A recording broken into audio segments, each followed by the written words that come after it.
Baik, Assalamualaikum warahmatullahi taala wabarakatuh semua. Sebelum saya mulakan sambungan cerita semalam, kita tengok view dulu. Mana kawan-kawan saya, sahabat-sahabat saya, pakai-pakai share dulu. InsyaAllah nanti kan kita sambung dalam 5 minit lagi kita sambung. Saya harap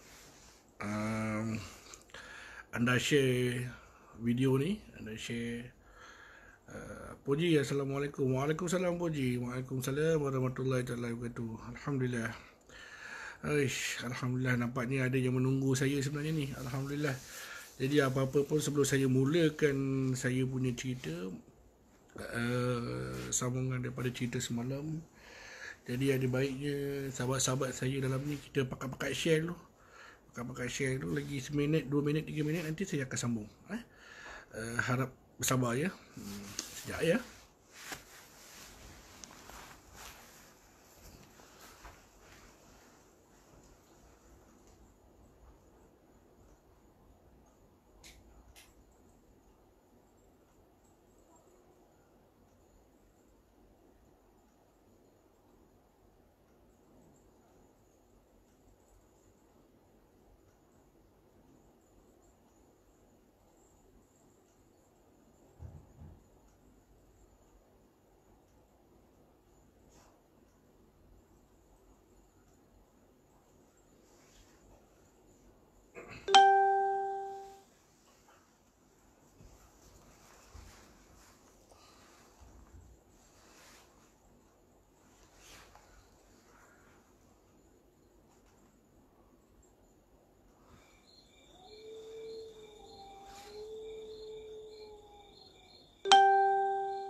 Okey, Assalamualaikum warahmatullahi taala wabarakatuh. Okey, nampaknya saya dah boleh start.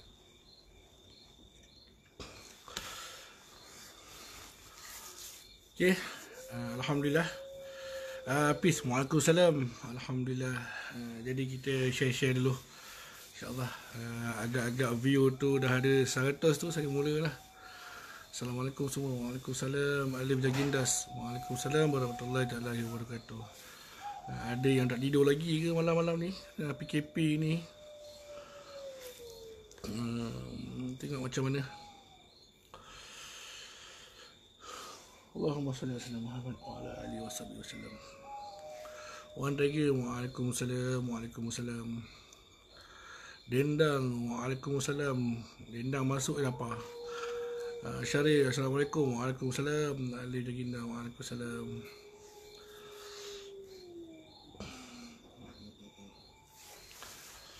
Okay.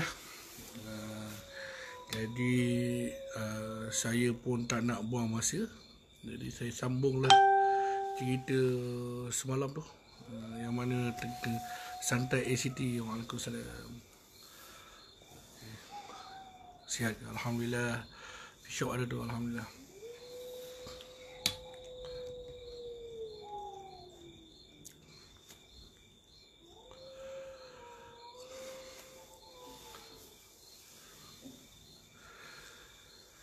Teruskan share. InsyaAllah kita akan mulakan sekejap lagi. Kita relax, santai-santai, ambil mood sikit.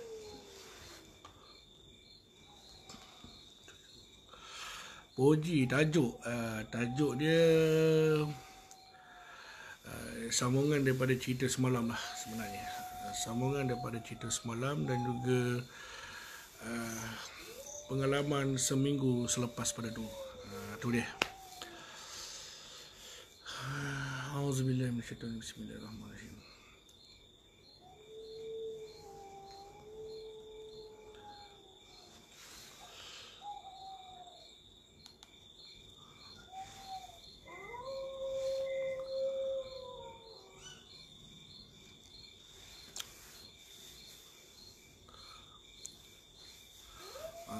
Waalaikumsalam Pak Su. Waalaikumsalam. Waalaikumsalam. Jadi yang mana sahabat-sahabat saya ni pakat-pakat share, insya-Allah kita share ramai-ramai, kita berkongsi pengalaman, kita berkongsi ilmu, sama-sama kita berkongsi supaya benda ni mendatangkan manfaat kepada kita semua, insya-Allah.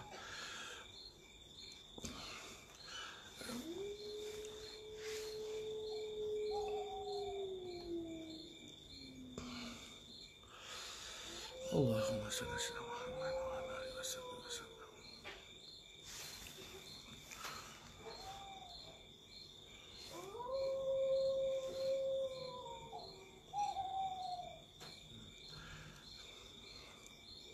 Okey, lagi seminit ataupun 2 minit saya akan mulakan Sekejap.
Okey, Assalamualaikum warahmatullahi taala wabarakatuh. Alhamdulillah. Okey, sekarang ni saya nak menceritakan, sebelum saya mulakan cerita saya, topik saya pada hari ini, saya nak maklumkanlah apa yang berlaku dekat atas diri saya ni adalah pengalaman secara peribadi saya sendiri. Pengalaman peribadi saya di mana sebelum saya join TFK, Tifadul Kifayah, sebelum saya join TFK lah maknanya benda ni berlaku di antara 8 ke 9 tahun, lepas tu pergi ke 7-6 tahun lah. Jadi orang kata apa, sebelum saya kenal TFK dan sebelum saya join TFK, tu cerita dia. Lepas tu daripada segi penceritaan ni, sebenarnya saya mempunyai ramai kawan-kawan saya yang tanya dengan saya, bro, kenapa kau tak kongsikan je apa pengalaman-pengalaman kau pernah menguruskan jenazah apa semua. Jadi sebenarnya saya tak berminat sangat untuk nak berkongsikan benda-benda macam ni, sebab benda-benda ni lebih kepada seram, lebih kepada orang kata apa, melibatkan makhluk gaib apa semua kan. Jadi orang kata apa, saya pun terfikir ada baiknya saya berkongsikan jugalah. Sebab apa, benda ni bagus, salah satunya untuk pengalaman, di mana kawan-kawan saya kat luar sana mana tahu ada rezeki satu hari dapat menguruskan jenazah. Jadi sekurang-kurangnya perasaan takut tu dah tak ada kan. Tak ada tu bohong lah, tapi perasaan takut tu dia kurang lah, sebab kita dah dengar cerita tu awal. Sebenarnya benda-benda ni semua adalah perasaan kita sendiri. Itu saja. Selebih-lebihnya tak ada apa-apa pun. Cuma tinggal lagi penerimaan kita dalam benda-benda macam ni lah kan. Okey. Saya nak kongsikan pasal cerita semalam tu. Sebab semalam pun tak habis cerita kan. Sebab apa? Salah satu sebabnya masa pun dah pukul berapa kan. Okey. Saya sambung daripada cerita semalam di mana lepas mak ayah saya turun lepas dia dah buat beberapa air tawar lah, kata air penawar lah, supaya orang kata apa, supaya keadaan kami sekeluarga ni semakin pulih lah. Okey, lepas pada tu kawan saya Din tu dia telefon saya balik tu. Dia telefon saya, dia kata, kau kat mana Pi? Dia cakap, aku kat rumah lah. Kenapa sebab katanya aku keluar kejap tadi nak ambil barang kat kereta. Jadi aku nampak kau dekat ujung jalan. Aku ingatkan kau tak balik lagi. Lepas tu saya pun cakap lah dengan Din, kau biar betul Din, sebab aku dah sampai rumah dah, basah kuyup dah apa semua kan. Jadi Din pun cakap, tak, aku memang nampak kau Pi. Sebab apa, baju kau, motor kau semua aku tahu. Semua nak aku cam nama plate motor kau apa semua. Lepas tu saya pun cakap dengan Din, aku rasa elok lah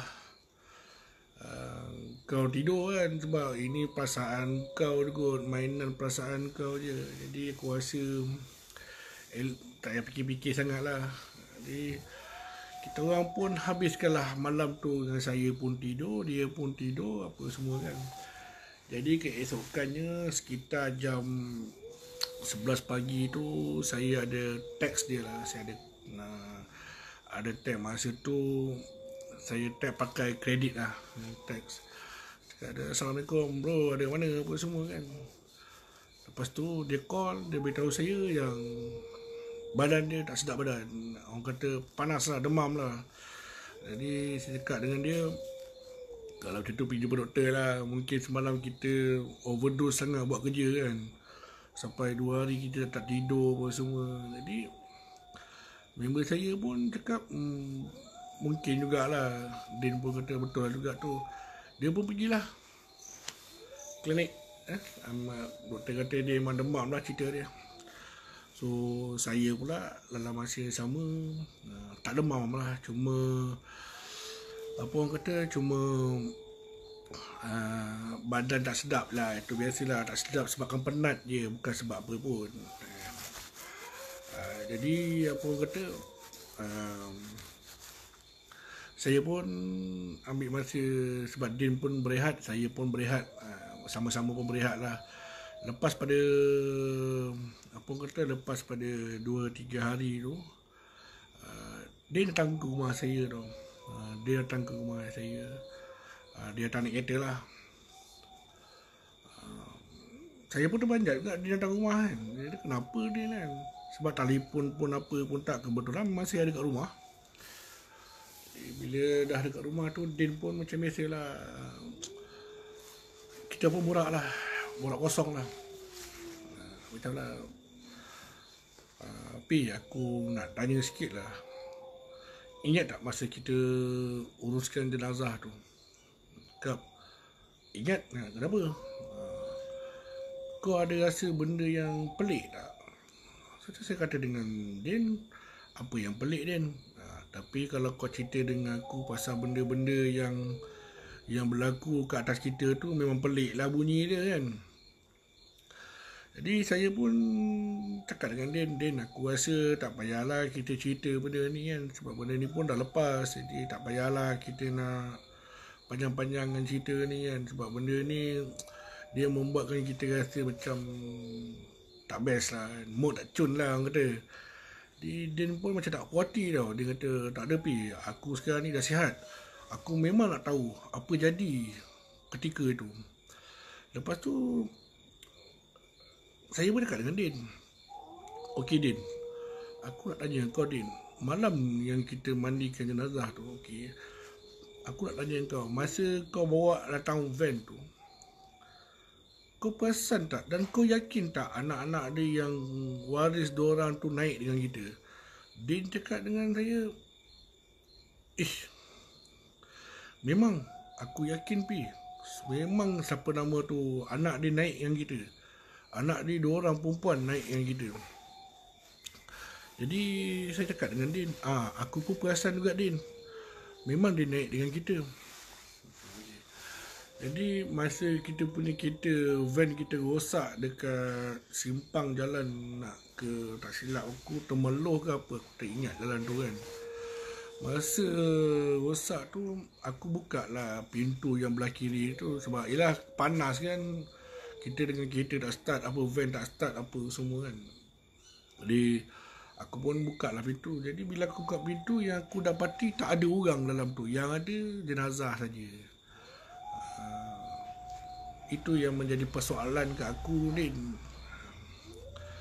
Lepas tu Din pun macam tak puas hati lah kan benda ni kan. So dalam pada masa yang sama, sebenarnya sebelum kami balik, saya sempat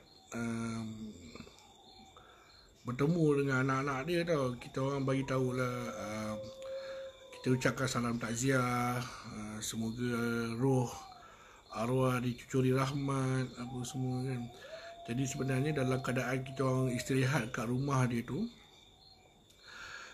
saya pun sempat lah tanya dengan anak dia yang 2 orang tu yang naik dengan saya masa tu. Saya tanya dengan dia, awak, saya nak tanya, saya harap benda ni bukan soalan yang sensitif. Cuma saya nak tanya, malam tu bukan ke awak naik dengan saya dalam van?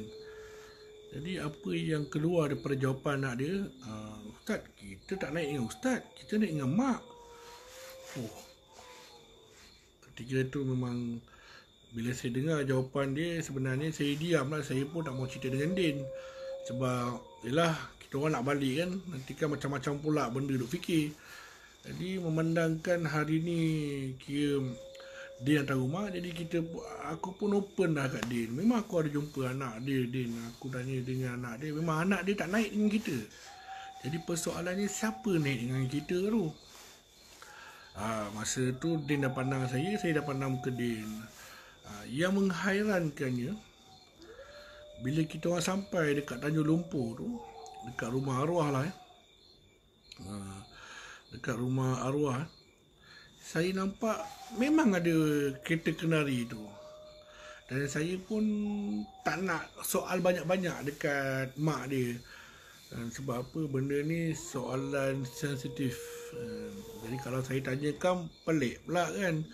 Bila makcik sampai apa semua, jadi macam tak kena lah. Jadi benda tu pun lepas saya dah borak dengan Din apa semua, jadi dia pun clear lah. Cuma yang menjadi persoalan dan pertanyaan tu, siapa 2 orang perempuan tu? Itu yang pertama. Yang persoalan yang menjadi lakar saya dengan Din, pertama, saya mandi jenazah tu dengan siapa? Ketiga, saya uruskan jenazah tu dengan siapa? Itu yang pertama. Yang kedua, attendant kesihatan tu pun sebenarnya siapa dia? Dan yang ketiga, siapa yang waris 2 orang yang naik dengan kita orang tu? Sebab benda ni tak ada. Jadi benda tu berlaku ke atas saya dengan Din. Itulah dia cerita, sambungan daripada cerita semalam. Jadi okey. Hari ni saya nak buka satu cerita. Sebenarnya saya banyak pengalaman saya ni tau. Hari ni saya nak buka satu cerita di mana saya menguruskan jenazah ketika itu. Apa orang kata, agak pelik jugalah sebenarnya pengurusan tu. Benda ni berlaku lebih kurang 5 tahun lepas. 5 tahun lepas lah. Sebenarnya dalam pengurusan jenazah ni, saya bukanlah duduk dalam pengurusan jenazah. Cuma saya ni lebih suka membantu daripada pengurusan balik tabir sebelum saya join TFK lah. Ketika itu kehidupan saya ni kira nakal lah, nakal kan, dengan dunia. Tapi dalam masa yang sama saya menguruskan jenazah, mana-mana yang memerlukan perkhidmatan pengurusan jenazah, insya-Allah saya akan bantu. Jadi alhamdulillah lah, daripada sedikit-sedikit pengalaman yang saya ada tu, saya cuba berkongsikan kepada kawan-kawan saya yang berada di dalam alam maya ni. Selepas pada cerita semalam, ada yang PM saya tanya, "Bang, macam mana pengalaman abang semua?" Jadi saya nak kongsikan pengalaman saya ni bersama dengan kawan-kawan saya. Yang kedua, ada juga tanya dengan saya, apa yang dah terjadi kepada waris tu apa semua. Jadi apa yang terjadi tu saya pun tak boleh nak cakap apa. Sebab apa? Salah satu sebabnya itu adalah kita dah menyentuh sensitiviti keluarga dia. Jadi saya rasa tak perlulah kita tanya kan, sebab benda tu pun dah berlalu kan. Saya hanya menceritakan pengalaman saya yang terjadi dekat diri saya sahaja. Jadi benda ni tak ada pihak ketiga, tak ada pihak keempat. Yang cuma ada dengan saya masa ni ketika itu adalah kawan saya bernama Din. InsyaAllah satu hari nanti saya akan bawa Din juga. Kira kita orang double lah untuk bercerita benda ni. Padahal saya ada call dia tengah hari jadi. Saya kata malam ni nak buat live. Dia jomlah join. Dia kata tak nak, aku tak reti yang bercerita. Tapi dia followers, dia follow saya punya cerita ni. Okey. Hari ni saya nak cerita satu, apa orang kata, cerita Bukit Bersih tu nanti, itu cerita tu lambat lagi. Saya okey, hari ni saya nak cerita satu pengalaman saya sewaktu saya menguruskan satu jenazah di Hulu Langat. Di Hulu Langat. Tak silap saya jalan tu nak pergi ke Pangsun. Kiranya saya rasa sahabat-sahabat saya yang di Langat tu mungkin tahu cerita ni. Cerita ni 6 tahun lepas. Agak menyeramkan dan agak sedih juga cerita tu. Okey, cerita dia macam ni. Tengah saya lepak-lepak kat rumah, tak ada apa nak buat. Kebetulan memang tak ada apa nak buat lah kat rumah. Masa tu tak silap saya dalam sekitar pukul 8 lebih lah, malam lah. Tak ada apa nak buat. Jadi saya pun rehat. Jadi sampailah satu call masuk. Nama dia Pak Abu. Okay, Pak Abu ni call saya. Pak Abu ni dia ni adalah seorang kira macam pemandu van jenazah lah cerita dia. Tapi dia bukan memandu van untuk madrasah ke surau ke masjid ke, tak. Dia adalah personal. Dia mana siapa nak hubungi dia. Tapi Pak Abu tak ada dah meninggal lah. Dia meninggal pada tahun 2018.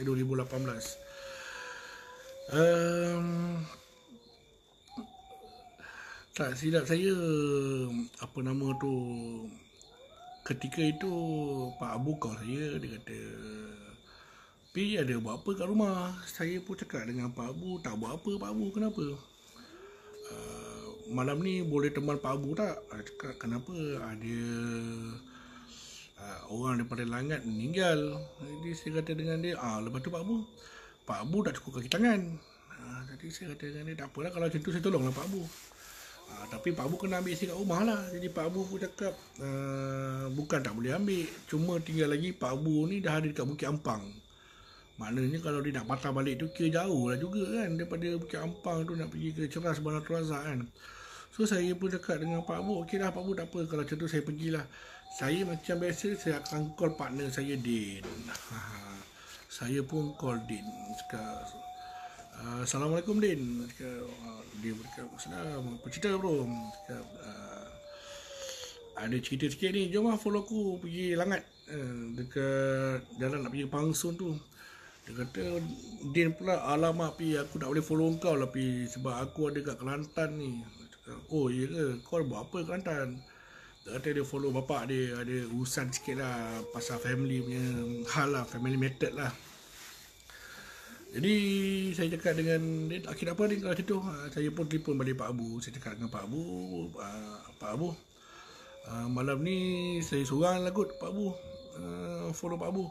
Sebab kawan saya tak dapat nak ikut lah, dia ada hal sikit. Jadi Pak Bu kata tak apa, sebab dia pun ada pembantu juga. Ada pembantu jugalah yang nak bantu. Jadi saya pun macam biasa lah, start motor AFI saya jam masa tu tepat jam pukul 9 suku lah. Saya sampai kat Pongsun tu lebih kurang pukul 10 suku juga saya rasa, saya ingat saya lah.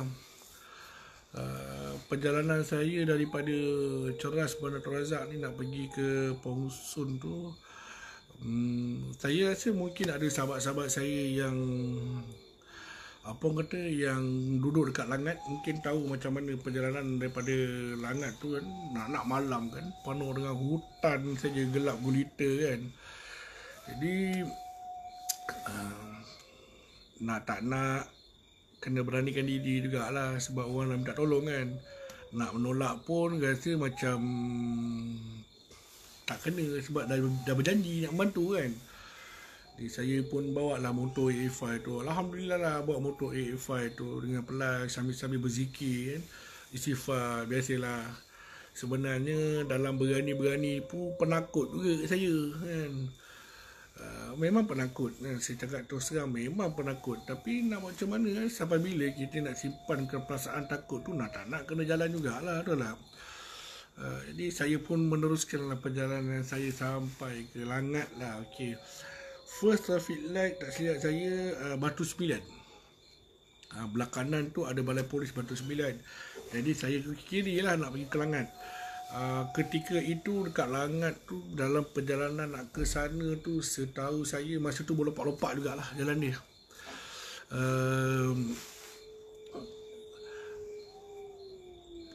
Dalam perjalanan saya ke sana tu, jalan tu memang sunyi lah orang kata. Jalan tu terlalu sunyi dan terlalu gelap. Nak dalam pukul 9 lebih pula, memang kereta pun tak ada, motor pun tak ada. Budak kampung pun biasalah, time tu memang lepak kat pondok je lah kan. Jadi saya naik motor AFI tu dengan tak ada apa-apa, cuma just bawa motor je, sebab barang-barang semua dah ada dekat Pak Abu. Jadi saya pun bawa motor tu macam-macam fikir, sebab apa, kiri kanan dengan hutan, dengan rumah tinggalnya, dengan pondok orang jual duriannya. Masa tu perasaan takut dah mula menyelubunyi hati saya, dah menyelubunyi diri saya. Daripada situ saya dah mula rasa tak sedap badan lah. Dia kan, daripada pengalaman saya lah, bila kita rasa takut, bayang kita pun kita kata hantu. Tu sebenar-benarnya lah. Tapi terpaksa lah tolak benda ni ke tepi kan. Yang penting kita teruskan juga perjalanan nak pergi ke Pongsun. Saya pun bawa motor macam biasalah kan. Dalam keadaan cuaca malam tu sejuk sangat, terlalu sejuk. Bayangkanlah naik motor sorang-sorang. Time tu mulalah mata ni nakal nak pandang side mirror kiri kanan. Kadang-kadang pula biasa bila malam-malam tu kabus pun ada sikit-sikit. Bila cahaya lampu tu tembak kabus, dia dah jadi macam, yalah, kita punya kepala otak, firasat kita, apa benda yang melintas tu, padahal tak ada apa-apa pun, sebenarnya kabus je. Jadi bila saya bawa motor sampailah Pekan Batu 18. Pekan Batu 18 ni tak silap saya ada balai polis. Belah kiri tu ada satu bangunan tinggi-tinggi sikit, macam apartmen lah, tapi bukan apartmen pun, dia rumah 4-5 tingkat lah saya. Sampai dekat situ, sebenarnya sampai kat Pekan Batu 18 tu saya dah mula risau dah sebenarnya. Bila kita jalan depan sikit, kalau ke kanan kita nak pergi ke Gabai, kalau kita terus kita nak pergi Sungai Congkak, Pongsun, terus sampai ke nak pergi apa nama tu, Gunung Nuang lah saya kan. Jadi saya pun mulakan daripada Pekan Batu 18 tu, saya berhenti kejap, saya relax kejap. Sebab sebenarnya saya takut tau sebenarnya. Masa kat Pekan Batu 18 tu saya sebenarnya takut. Sebab yelah, macam-macam benda. nak jadi kan. Padahal baru sampai lagi kat rumah tu.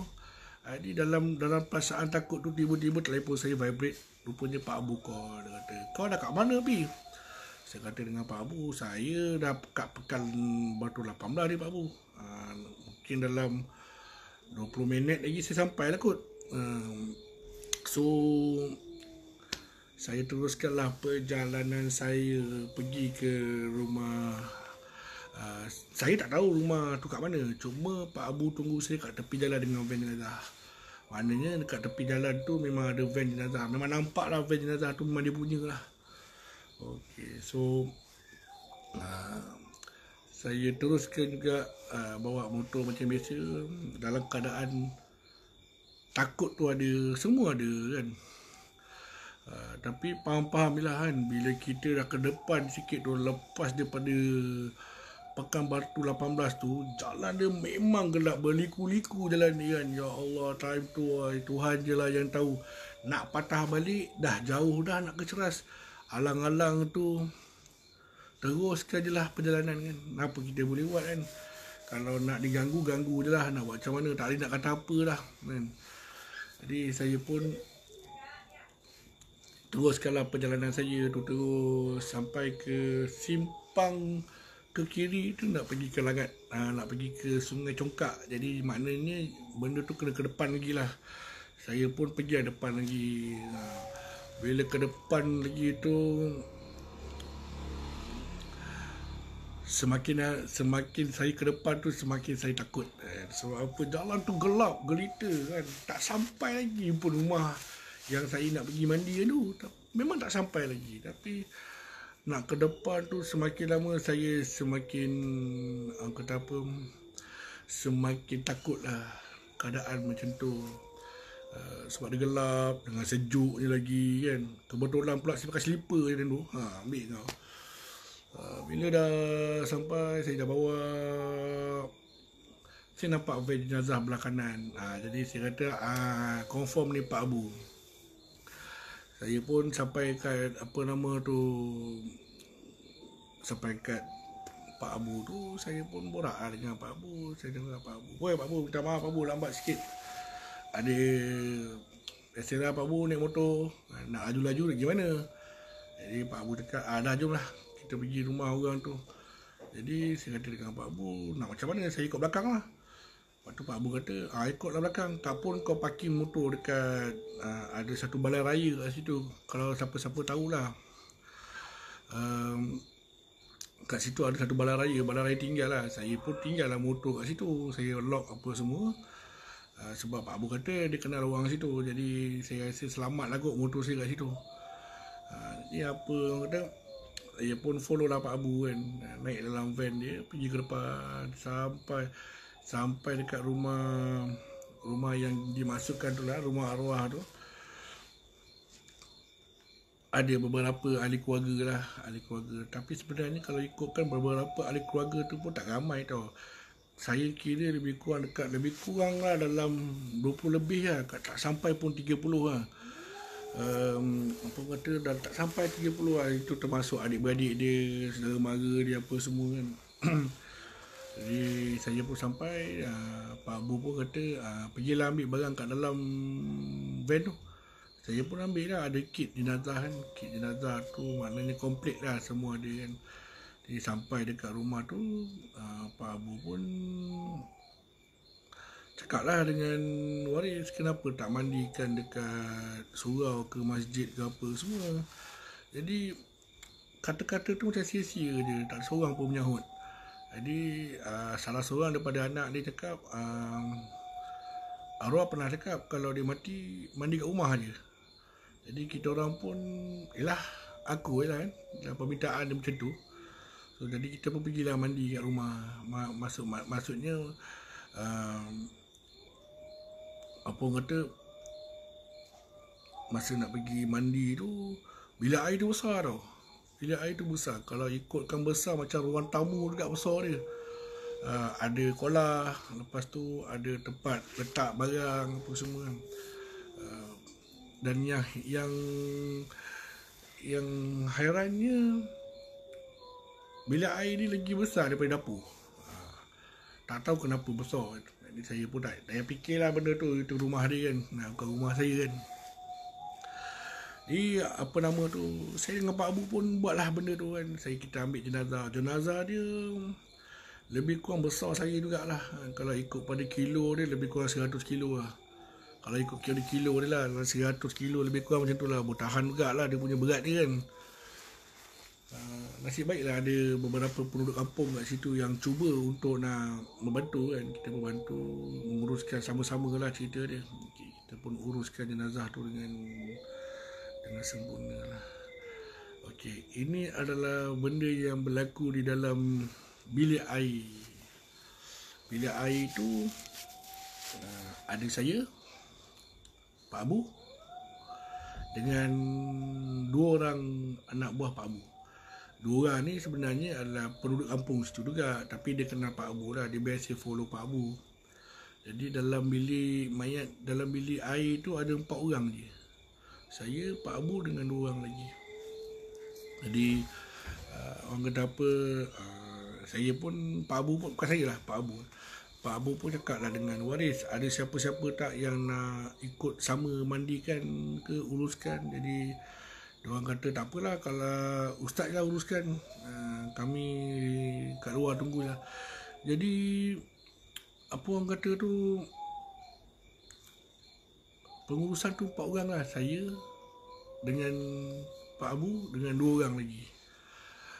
Bila kita uruskan tu, saya cakap dengan pembantu Pak Abu tu, apa kata biar saya dengan Pak Abu je uruskan. Anak buah Pak Abu tu pergi betangkan ke kapan ke apa ke kan, tabur kapal bagus ke, sebut cedana ke apa kan. Jadi tinggallah saya dengan Pak Abu. Okey, dengan Pak Abu ni ada juga lah benda yang pelik berlaku kan. Sebenarnya saya dengan Pak Abu ni kenal sebabkan gelanggang silat dekat Ceras. Pak Abu ni baik orang dia. Lepas tu saya memang tahu dia memang bawa jenazah. Bila dah kenal tu, saya pun rajin lah borak-borak dengan dia, lepak-lepak, sampai saya pernah cakap dengan dia, kalau Pak Din, kalau Pak Ali ada, Pak Abu ada masalah ke apa-apa ke, nak perlukan orang bantu, beritahu dah, saya akan tolong. Jadi bila saya dalam bilik air dengan Pak Abu tu, saya tengah buat air sabun masa tu. Lepas dah buat air sabun,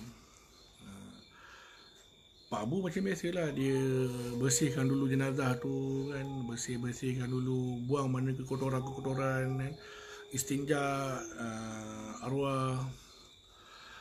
Masa kita orang tengah buat tu, saya yakin sangat. Sebab apa? Dalam bilik air tu saya dengan Pak Abu je, tak ada orang lain. Saya, Pak Abu dengan arwah. Apa yang berlaku kat dalam bilik air tu, masa Pak Abu tengah buat istinja apa semua, kita nampak arwah tu ada kat tepi sudut, tengah uruskan ni, tengah menguruskan ni. Pak Abu tengah mandi, tengah basuh, apa kata, tengah bersihkan badan daripada segala kekotoran yang boleh menghalang air apa semua, sambil-sambil beristinja apa semua kan. Bukan istinja, ialah bersihkan dubur dia apa semua. Saya pula tengah buat air sabun. Bila tengah buat air sabun tu apa semua, saya tengok dekat tepi sudut tu, saya nampak arwah lagi satu. Bermakna ada 2 kat situ. Seorang yang dah mati, seorang yang hidup. Yang hidup tu siapa kan? Jadi bila saya dah nampak tu, saya terus pandang bawah. Tiba-tiba Pak Abu cakap, kau jangan layan sangat perasaan kau tu pi. Nah ni, kita mandikan je. Dah, tolong aku ambilkan wuduk orang tua ni, arwah ni. Seolah-olah Pak Abu ni macam dia pun dapat tengok apa benda yang saya tengok. Macam tu lah. Macam dia pun dapat nampak lah apa yang saya nampak. Jadi saya pun apa nama tu, kira sambil-sambil nak menguruskan tu, perasaan takut tu adalah saya pun ambil lah wuduk untuk mayat tersebut. Bayangkan dalam keadaan ketakutan sampai wuduk, kita ambil wuduk dalam tu pun, ambil wuduk untuk mayat tu pun sampai salah. Sampai tak ikut step. Jadi Pak Abu pun tepuk lah tangan saya. Kau buat apa ni? Salah ni. Lepas tu Pak Abu pun cakap dengan saya, Pi, kau jangan fikir sangat benda-benda ni, Pi. Teruskan je. Buat je kerja. Jangan tengok kiri kanan, depan belakang, jangan. Niat kau datang sini adalah untuk menguruskan, kita nak menyempurnakan mayat ni. Itu je. Yang selebihnya, kita serah kepada Allah. Doa banyak-banyak dalam hati tu. Minta Allah mudahkan segala urusan. Okay, fine. Saya pun, orang kata apa, kira saya pun ikutlah kata Pak Abu. Jadi saya pun ambil wuduk mayat tersebut, arwah tersebut dengan sempurna, dengan ikut tertib. Lepas tu mulalah proses untuk mandi. Bila nak mandikan dia tu, ada satu masalah di mana arwah tu ada gigi emas. Gigi emas dia ada dua dekat belah belakang, belah sini lah, sini dengan atas ni ada gigi emas. Jadi saya pun macam cakap dengan Pak Abu, Pak Abu, ni ada emas ni macam mana? Pak Abu kata, nak tak nak kena cabut, tak bagus, tak boleh. Lepas tu saya pun cakap dengan Pak Abu, cabutlah. Kita orang pun cabut kan. Lepas dah cabut apa semua, kita mana gigi tu saya letak tepi lah. Letak dekat dalam satu plastik yang sebab kita nak bagi pada waris lah kan. Sebab tu gigi, kata apa tu, gigi palsu kan. Gigi tu gigi emas. Bila dah mandikan dia, masa dalam nak mandikan dengan air sabun apa semua, tiba-tiba mayat tu dia menjadi satu bau yang agak kurang menyenangkan. Bau dia agak tak baik lah, macam tak cun lah bau dia kan. Sebab tu saya tak cerita identiti orang ni, sebab dia dah mengaibkan. Tapi dalam pada segi penceritaan ni adalah untuk nak menyampaikan dan juga sebagai pedoman kita bersama je. Jadi mungkin di kalangan di dalam ni tak kenal siapa orang tu, dan tak perlu kenal siapa orang tu, sebab ini dah boleh mengaibkan orang tu. Okey, saya sambung balik. Apa nama tu?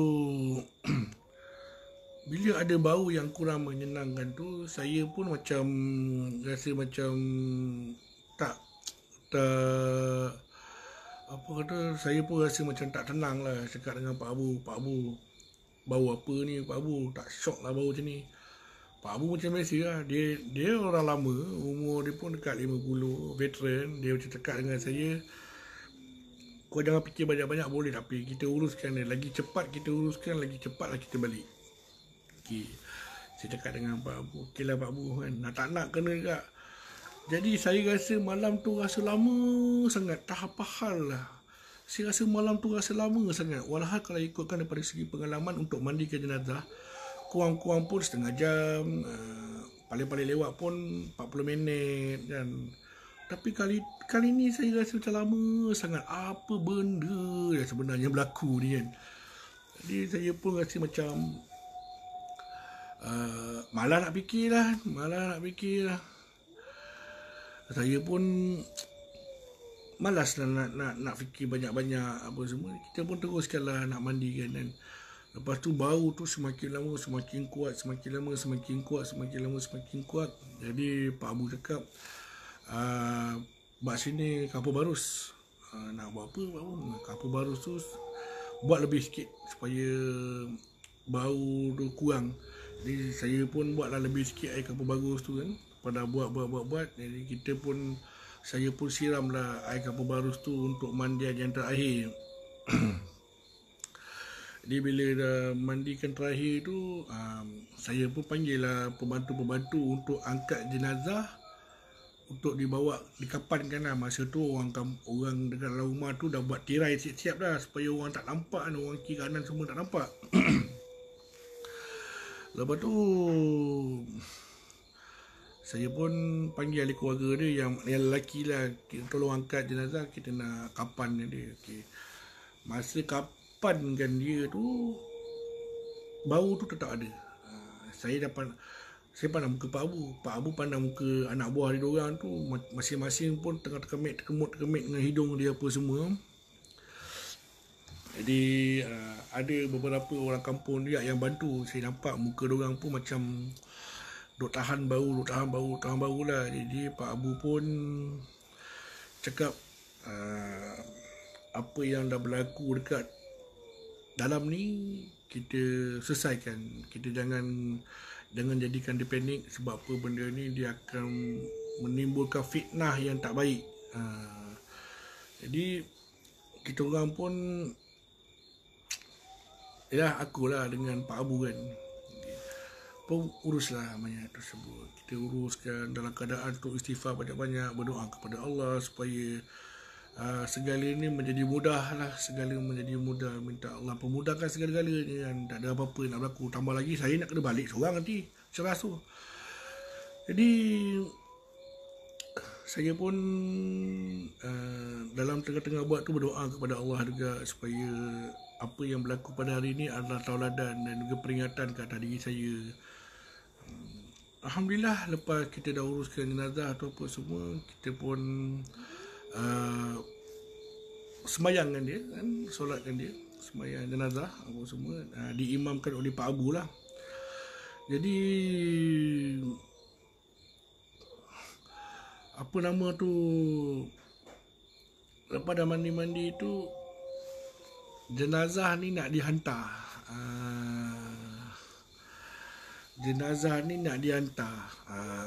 Lepas kita dah semayangkan, kita tanya dengan waris, nak dikebumikan di mana, pukul berapa nak dikebumikan, dah telefon ke orang kubur apa semua.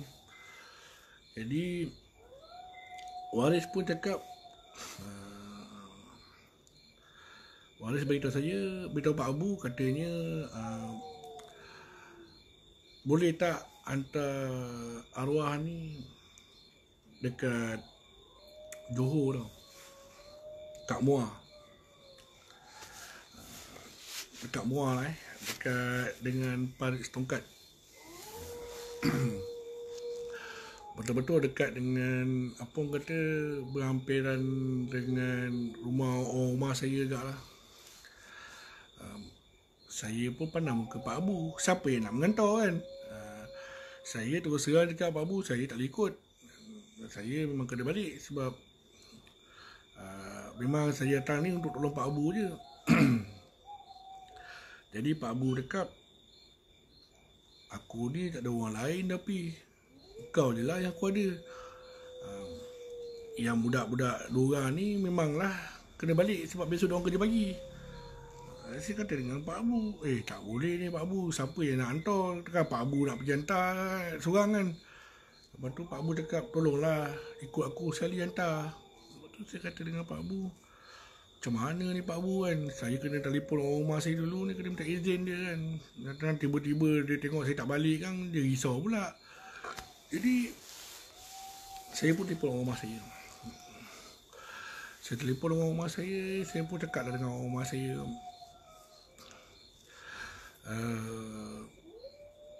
saya tak balik hari ni, nak tolong Pak Abu hantar jenazah pergi Muar.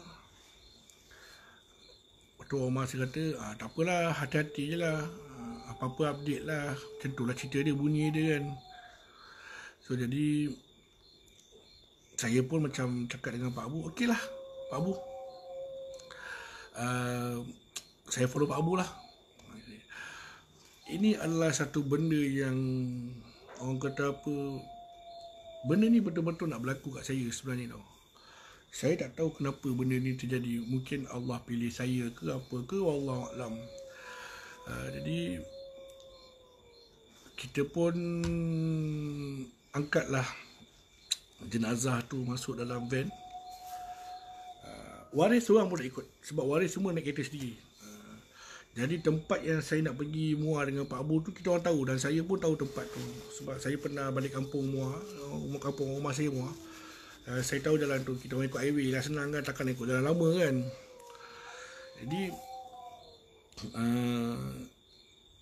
bila dah proses masukkan jenazah dalam tong, masuk dalam van apa semua, kita orang pun beritahulah dengan family dia apa semua. Tak apalah kalau macam tu kita jumpa dekat muar je lah. Sebab apa, difahamkan pengkebumian tu dalam sekitar pukul 10 pagi. Macam tu lah cerita dia. So jadi apa orang kata, atas persetujuan antara Pak Abu dengan waris, kita orang pun setuju lah. Okay. Kami pun bawa lah van. Pak Abu yang bawa van, saya tak bawa van. Memang saya cakap terus dengan Pak Abu, saya tak nak bawa van. Saya boleh teman je lah. Pak Abu kata tak apalah. Orang kata apa, ikut je lah aku, nak tidur je lah kan. Dalam van tu pula pasang ayat suci lah, ayat suci Al-Quran apa semua kan. Masa tu zaman-zaman MP3 lah, pakai pendah cocok tu. So kita pun bawa lah van. Okay. Bila keluar daripada Pangsun tu, sebelum sampai ke Pekan Batu 18, sampai Pekan Batu 18, tiba-tiba Pak Abu berhentikan van dia. Dia cakap dengan saya, "Pi, kita terlupa satu benda ni, Pi. Tak nak kita kena patah balik." Saya kata dengan dia, "Terlupa apa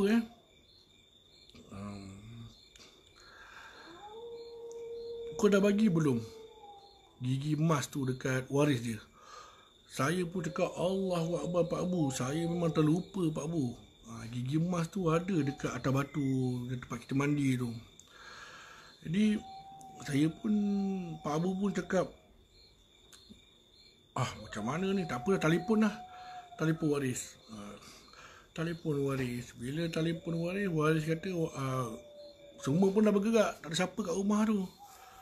Jadi macam mana kan? Macam mana jadi kan? Lepas tu Pak Abu pun cakap, benda pada waris kata sebenarnya arwah dia pakai gigi emas. Jadi gigi emas tu kita orang tertinggal letak dekat atas batu. Jadi macam mana? Lepas tu waris kata tak apalah, kalau macam tu biarkan lah, nanti kan bila kita orang balik nanti kita orang ambil lah gigi tu. Maksudnya waris kata tak apalah, nanti kan bila waris balik nanti waris ambil lah sendiri gigi tu. Saya dah beritahu dah, Pak Abu pun dah beritahu dah benda tu ada kat mana kan. Okay, jadi kita orang pun teruskanlah perjalanan. Jadi bila bawa van tu daripada Pekan Batu 18 tu, sebelum sampai Pekan Batu 18, saya sempat singgah dekat apa orang panggil tu, balai raya yang tempat saya parking motor tu. Saya tengok motor saya ada selamat. Pak Abu pun cakap dengan saya, "Kau jangan risaulah, motor kau selamat. Anak buah aku pun ada kat sini." So jadi kita pun teruslah perjalanan nak pergi ke Muar lah cerita dia. Jadi daripada Pekan Batu 18 tu ingat saya sekitar jam 11.50 macam tu lah. Sebab kenapa saya kata 11.50? Sebab masa tu saya telefon rumah saya pukul 11.30. Memang saya tahu, saya telefon rumah saya pukul 11.30. So apa yang kita buat, kita teruskan perjalanan. Saya dengan Pak Abu terus perjalanan macam biasa lah. Saya duduk dengan orang tua dalam kereta tu, berborak je lah kerja dia untuk mengelak supaya kita orang pun tak rasa mengantuk, dalam masa yang sama nak hilangkan rasa takut. Itu cerita dia lah kan. Jadi dalam perjalanan tu biasalah bawa van jenazah, bukan boleh bawa laju pun, 60, 70, paling laju 80. 80 tu pun dah seram dah sebenarnya. Bunyi dondong kat belakang tu apa semua kan. Yang bunyi dondong tu bukan bunyi apa, bunyi peti banyak tu. So jadi apa orang kata, sampai ke daripada pekan Batu 18 tu, jalan tu kan sunyi kan. Lepas tu kita lepas daripada Dusun Tua, ada IKBN Dusun Tua tak salah saya. Telefon Pak Abu berdering pula. Bila dah berdering tu, Pak Abu cakap dengan orang rumah dia rupanya. Lepas dah borak, Pak Abu pun cakap dengan saya, Pi, Pak Abu ada masalah ni. Cakap, masalah apa Pak Abu? Pak Abu jangan macam-macam kan. Rumah Pak Abu sakit ni. Dah kenapa pula Pak Abu? Sebenarnya rumah Pak Abu ni memang tak sihat dah 3-4 hari. So jadi apa yang perlu saya buat Pak Abu?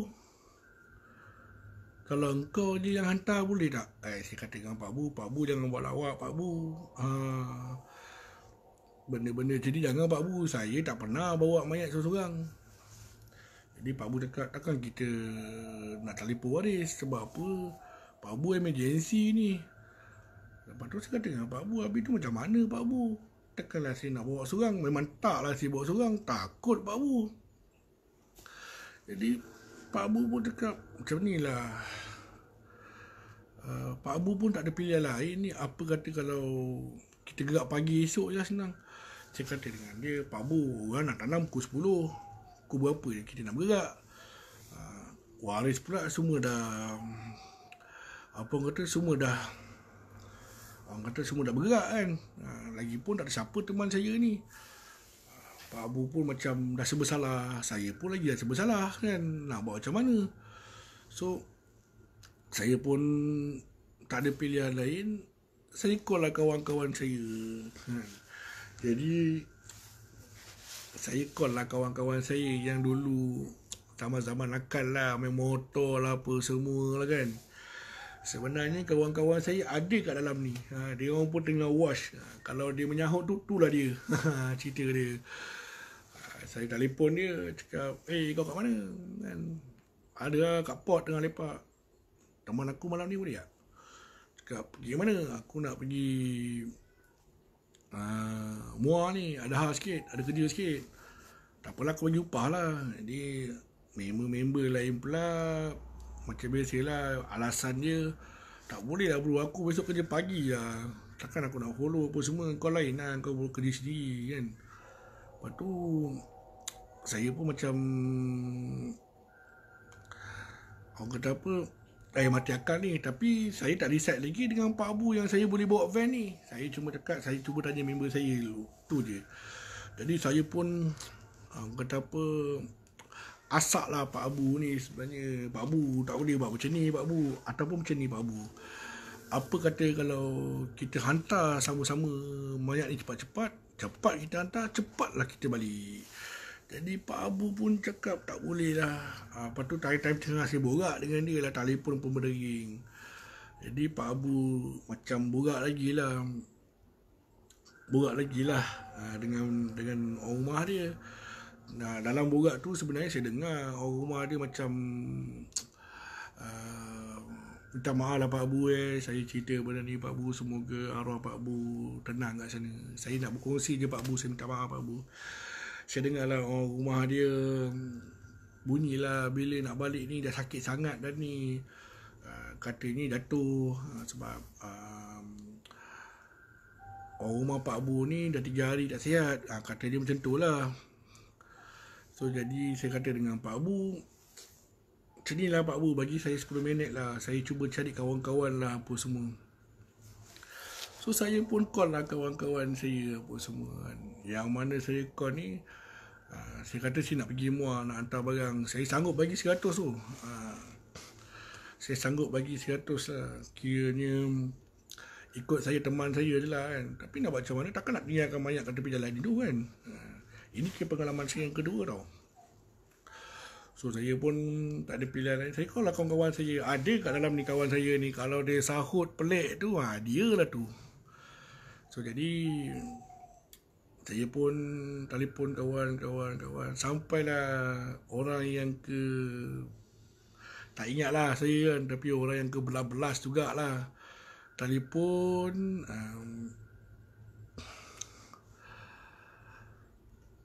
Dia sahut lah, kata, ada apa Pi?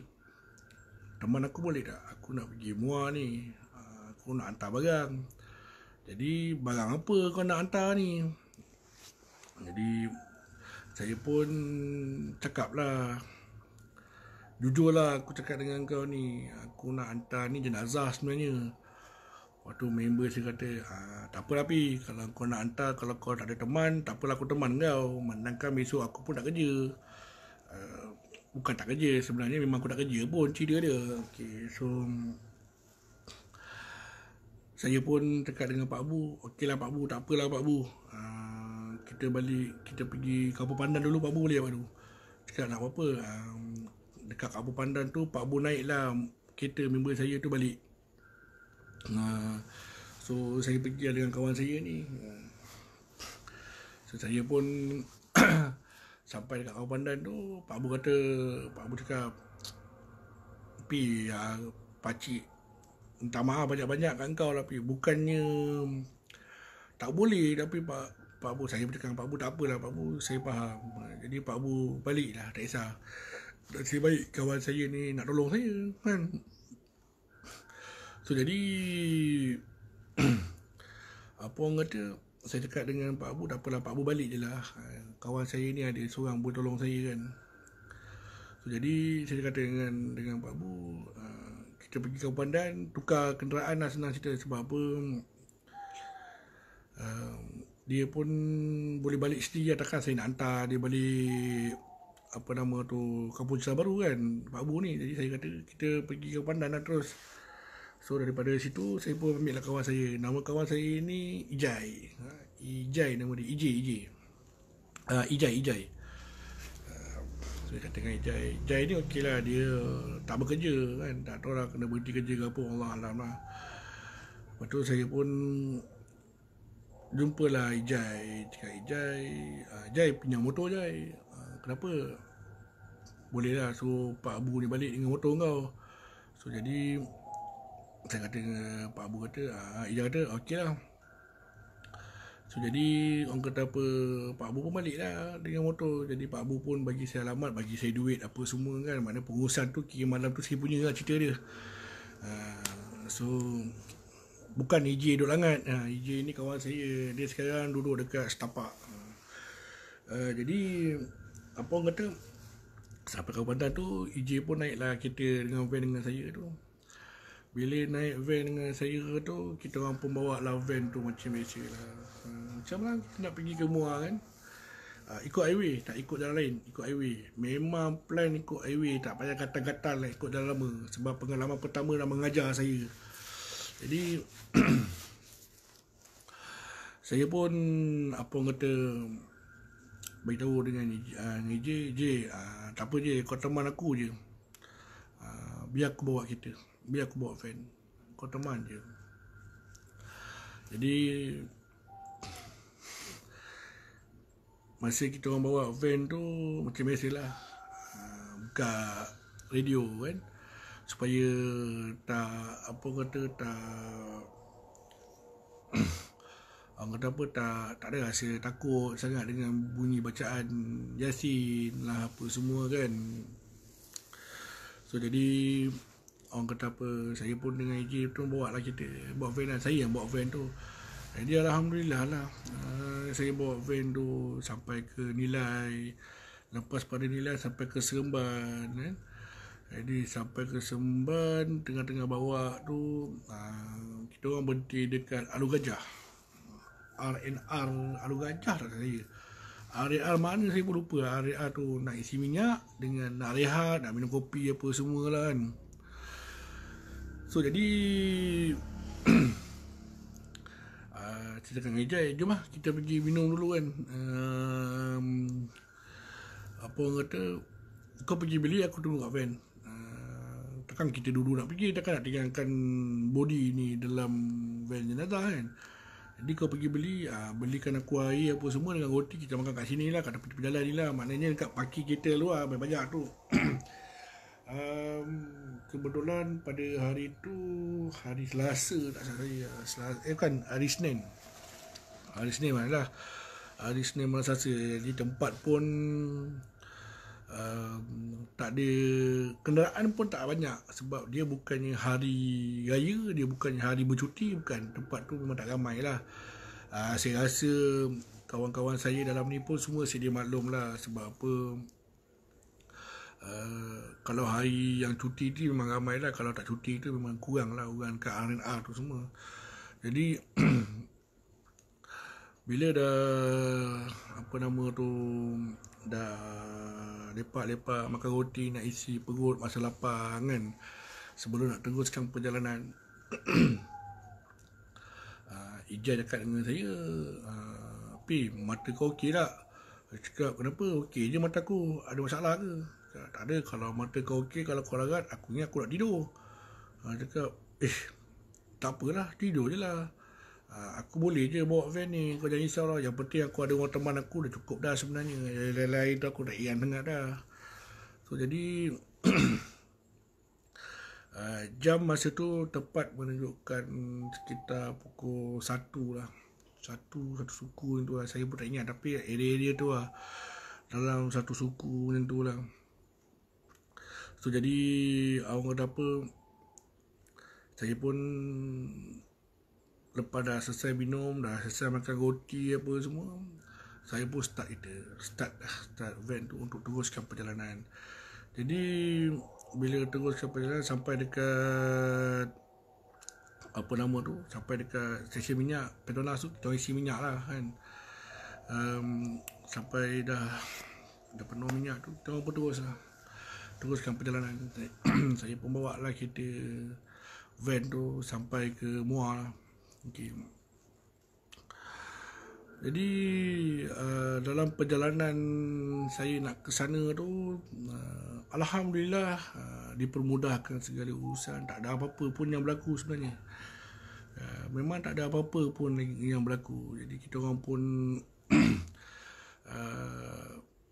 sampai ke Batu Pahat, Paguh tak saya. Paguh ke mana saya keluar. Keluar nak mengalir ke Muar lah. Mengalir ke Muar sampai ke bulatan Maharani tak salah saya. Maharani ke mana yang kita lalu depan belah kiri stesen bas dengan teksi, belah kanan tu ada kedai kopi apa 434 tak saya. Ni 434. Jadi kita orang pun teruskanlah perjalanan. So sampai dekat sana tu pukul lebih kurang dekat pukul 2.30 je lah, sebab saya pun tak bawa laju. Jadi saya pun bawa relax lah, santai lah, dalam 60-70 apa semua kan. So jadi sampai dekat Maharani, Aida, terima kasih Aida, Maharani. Sampai dekat menghala ke JPJ Bakri tak salah saya. Ada satu tanah perkuburan kat sana tau. Tapi kita tak terus pergi ke tanah perkuburan, kita terus pergi ke apa nama tu, kena terus pergi ke rumah waris lah, rumah waris. Sebenarnya dekat kampung tu adalah kampung dia sendiri dan rumah dia sendiri. Sampai dekat situ saya pun turunkan jenazah. Saya sebut, saya panggil kawan saya, Jai, dah sampai. Dah sampai. Kita orang pun turunkan jenazah apa semua. Dah turun kan. Apa orang kata, dah bawa keluar jenazah tu. Alhamdulillah semua tak ada apa-apa. Sebenarnya tak ada apa-apa yang berlaku. Tapi ada cerita dia. Keluar kat tangkap. Betul-betul. Lara Omar. Terima kasih Lara. Betul, keluar kat tangkap. Jadi sampai dekat saya nak balas komen Alfi Bakri, betul fikir lah ya. Sebenarnya saya kena fikir benda ni, cerita ni supaya benda ni orang kata apa, detail kan. Saya tak nak benda ni apa kata, tak nak benda ni orang kata macam buat cerita, tak nak kan. Jadi okey, saya sambung balik. Lepas dah selesai tu pun semua, saya cakap dengan waris, so besok pagi maknanya karya sini akan hantarlah arwah pergi ke kubur kan. Jadi jalan cerita dia macam tu lah. Maknanya tugas saya dengan Ijai selesai lah menghantarkan jenazah. Sampai dekat rumah tu sekitar pukul 1.45. Dia lepas dah urus tu dalam pukul 1.45, dalam pukul 2 tu saya dengan Ijai pun berangkat lah balik ke KL. Jadi bila nak balik ke KL tu, kita pun macam biasalah, apa orang kata, jumpa dengan waris apa semua. Kata dengan waris, nak bagi tahu gigi emas tu ada dekat dalam bilik air, saya gantung dekat atas batu. Batu tu tempat letak sabun. Jadi waris kata insyaAllah besok atau lusa ni diorang akan balik ke Pangsun lah, untuk ambil beberapa barang kat sana. Dalam masa yang sama diorang akan ambil jugalah gigi tu, gigi emas tu. Jadi saya pun dah bagi tahu waris apa yang ada dekat sana apa semua. Jadi urusan saya dengan keluarga pun apa kata dah selesai. Jadi kami pun berangkat balik dah. Berangkat balik. Bila kita orang berangkat nak balik tu, orang kata apa, Ijai dekat dengan saya, dia nak tidur, tapi saya lah yang bawa van tu. Jadi bila saya bawa van tu, saya kata dengan Ijai, tak apalah Ijai, aku minta kau temankan aku je, tak apa, tak payahlah fikir-fikir apa-apa, biar aku je yang bawa van ni, kau tak payah pening-pening kepala. Jadi Ijai kata, okey Pi, aku minta maaf Pi, okey tak ada masalah lah. So kita orang pun balik lah. Bila kita orang balik tu, masuklah highway macam biasa lah, masuk highway. Bila masuk highway tu, ada satu benda yang berlaku. Ada satu benda yang berlaku dekat dalam van tu. Tengah-tengah saya bawa van tu, nak balik ke, apa orang kata, nak balik ke Kuala Lumpur. Saya bawa van, saya pandang cermin belakang yang sisi tengah tu, yang cermin tengah tu. Saya pandang belakang, apa yang mengejutkan saya adalah satu lembaga yang sama muka sebiji macam arwah. Lembaga tu adalah lembaga yang saya jumpa dekat dalam jamban, dalam tandas masa saya uruskan jenazah tu. Saya dah mula rasa tak sedap. Saya cakap, Ijai bangun Ijai. Ijai pun bangun lah macam biasa. Kenapa Pi, kau ngantuk ke? Cakap, aku tak ngantuk, tapi kau temankan aku lah. Kenapa pula? Kenapa pula temankan aku? Aku kalau bawa seorang-seorang dia, aku kiri kanan kan, aku takut gaung aku ni yang. Lepas tu saya pun cakap lah dengan Ijai, kau jangan tidur pula Jai, kau dah tidur lama ni, kau temankan aku je, tolong aku kan. So bila saya pandang cermin belakang sekali, tak nampak apa dah, memang tak nampak apa. Jadi Ijai pun cakap dengan saya, Pi, nanti kita berhenti dekat Alur Gajah, dekat restoran Jejantas tu. Saya cakap, kenapa? Aku lapar lah, dulu kita pergi makan tu. Lagipun bukan ada siapa lagi lah kat belakang tu. Jadi sebenarnya apa yang saya nampak, saya tak mau cerita dengan Ijai, saya tak mau cerita dengan Ijai. Sebab nanti kan kalau saya cerita dengan dia kan, satu hal pula saya takut kan. Orang tu dalam pertama kali ikut saya kan. Jadi bila sampai dekat restoran Jejantas Alur Gajah tu, kita pun makan lah. Makan. Masa makan tu, saya ambil nasi lemak. Okey, saya ambil nasi lemak. Lepas tu air keruh, minta maaf, saya ni kan lupa sangat lah kat atas jantas tu. Okay. saya ambil nasi lemak. Si Ijai ni tak silap saya dia makan mi goreng. Kat situ sunyi tempat tu, sunyi, tak ada orang. Yang ada petugas-petugas yang sapu sampah tu tengah baring. Lepas tu adalah beberapa pekerja-pekerja yang R&R tu yang tengah lap-lap meja apa semua kan. Saya tengah makan dengan Ijai. Okay, saya kat sini, Ijai kat depan. Maknanya ada meja makan, tengah-tengah makan. Lepas saya masa tengah-tengah makan tu, apa orang kata, mata saya terpaku satu table lain, di mana table tu orang tua tengah makan tu. Jadi orang tua yang makan tu orang yang meninggal tu. Jadi saya pun Allahu Akbar. Saya kata dengan J, kau cuba pandang orang belakang tu. Jadi EJ pun pandang orang belakang tu. Bila dia pandang orang belakang tu, EJ kata dengan saya, kenapa? Apa masalah dengan orang tua tu? Jadi saya kata dengan EJ, saya pun terlupa.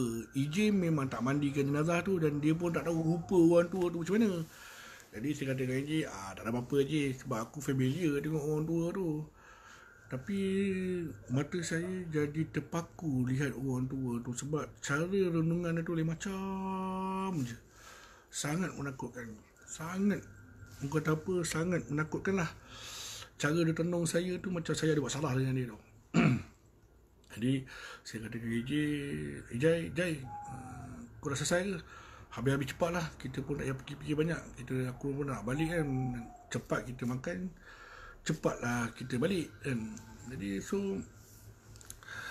lepas dah makan tu, saya cakap dengan Eji, kita gerak. So masa gerak tu saya sempat tapau 2-3 air kan, air 100 plus supaya tak ada ngantuk apa semua, tenaga lah cerita dia kan. So dalam pada masa yang sama, saya pun bawa van untuk pergi balik lah. Tapi kita orang tak balik ke Pandan, kita balik ke Bukit Cerah sebab nak ambil motor si Ijai ni. Jadi saya pun bawa lah motor kan.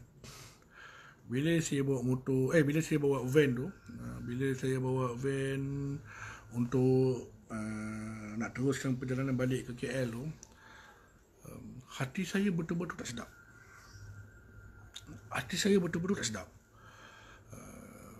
EJ macam biasa, dia kata dengan saya, Pi, kalau ada apa-apa kau panggil aku lah, aku nak relax kan, nak tidur apa semua kan. Sebab saya tahu EJ ni memang kuat tidur.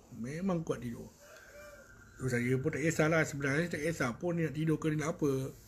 Cuma tinggal lagi saya minta dia temankan saya lah. Mana datang motor, bukan motor,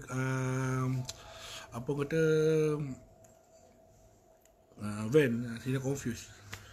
Jadi bila saya bawa van tu, Ijai pun macam biasa lah tidur. Lepas daripada R&R air keruh tu, kita teruskan perjalanan terus sampai dekat Simpang 4.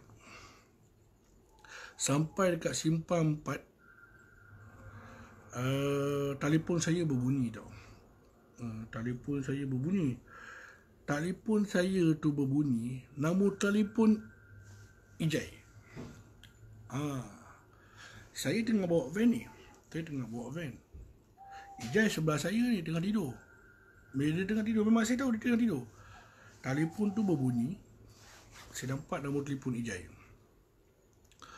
Cakap, sudah. Saya pandang ke Ijai. Tapi Ijai tengah tidur tu menghadap ke sana lah, sebab dia lebih selesa kot kan. Jadi saya pandang, kepala otak saya fikir, mungkinlah telefon dia tu dia tak tekan ke apa ke kan. Jadi bila saya fikir-fikir, malah nak kat phone nak hantar kau lah je. Jadi saya pun bawa kereta. Jadi telefon lagi sekali berbunyi. Jadi saya pun fikir logik akal, kalau dia tak tekan, saya akan nampak dia akan tertekan kan, ataupun dia tengah kiri kanan ke apa kan tertekan kan. Jadi saya pun macam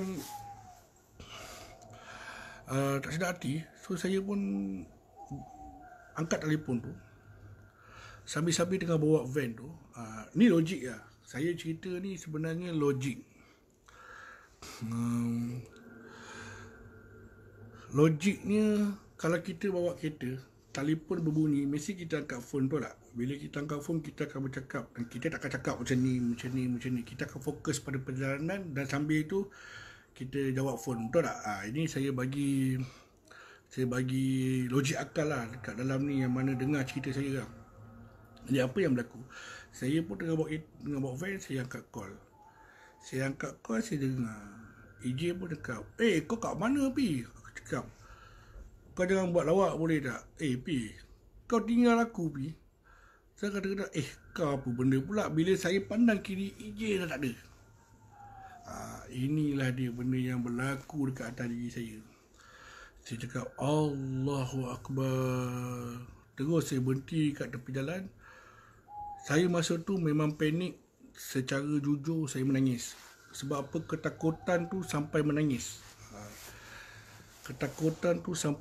Sebab saya takut sangat. Saya pun dah tak boleh nak buat apa. Orang pertama yang saya call adalah Pak Abu. Saya call lah Pak Abu. Kau Pak Abu pula tak nak angkat. Apa hal pula kan. Jadi saya pun macam, aduh apa nak kena buat ni, apa semua. Jadi saya pun dah tak boleh nak buat apa. Saya pandang van tu, dalam van tu memang tak ada orang. Saya seorang je sebenarnya. Tapi siapa sebelah saya yang temankan saya sampai